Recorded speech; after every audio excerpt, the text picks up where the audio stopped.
Because as it stands now, the president-elect of this country is His Excellency Mr. Peter Obi, the one illegally declared by INEC, who cannot be given power come May 29. And that is why we are calling on President Muhammadu Buhari to constitute an interim government to hand over power to, so that that interim government can superintend over any of the litigations to create a smooth sail of the presidential litigations ahead.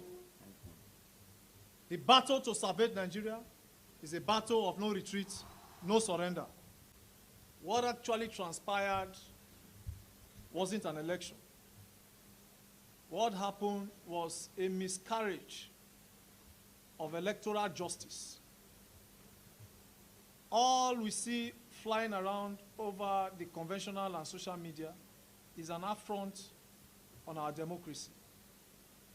The APC administration has succeeded in plunging this country into a political aberration. Before the international community, Nigeria is now seen as a laughingstock. We are seizing this opportunity to call on the President of the Federal Republic of Nigeria to disband and call for a total overhaul of the entire electoral body called Independent National Electoral Commission, INEC, under the supervision of Professor Mahmood Yakubu. They have performed woefully. Professor Mahmood Yakubu has succeeded in debasing that institution. There is no longer credibility. We are asking him to throw in the towel or face the Nigerian people. Secondly, as an addendum to that, we are also calling on the INEC chairman. Last week, when we had our World Press Conference, we gave them 48 hours to allow our lawyers access. As a matter of that, they only allowed our lawyers access to 2 irrelevant states to inspect the materials. The key states that we are hoping to use to upturn the election, they have persistently and consistently refused our lawyers. We are giving them 24 hours from now. 24 hours. If not, they shall meet the Nigerian people, occupy the entire INEC offices in this country. Secondly, we are also using this opportunity to address the spokesperson of the PCC, Bayo Onanuga, his incendiary statements and comments in trying to divide Nigerians along ethnic lines and religious lines.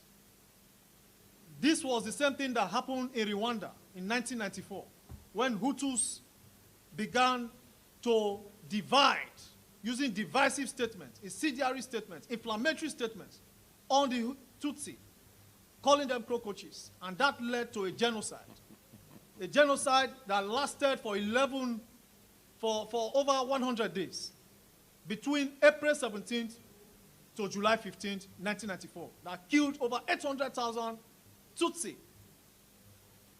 We don't want that in Nigeria. We are calling upon him to rescind his words that are divisive. Nigerians are equal in any part of the country, and in fact, Nigerians are supposed to live anywhere without the fear of tribalism. Thirdly, security agencies are complicit of all that transpired during the gubernatorial election. We are calling for a total overhaul of the security agency, being led by the Inspector General of Police. By law, his tenure is expired. He's not supposed to remain there. We don't know on what law they are operating in this country.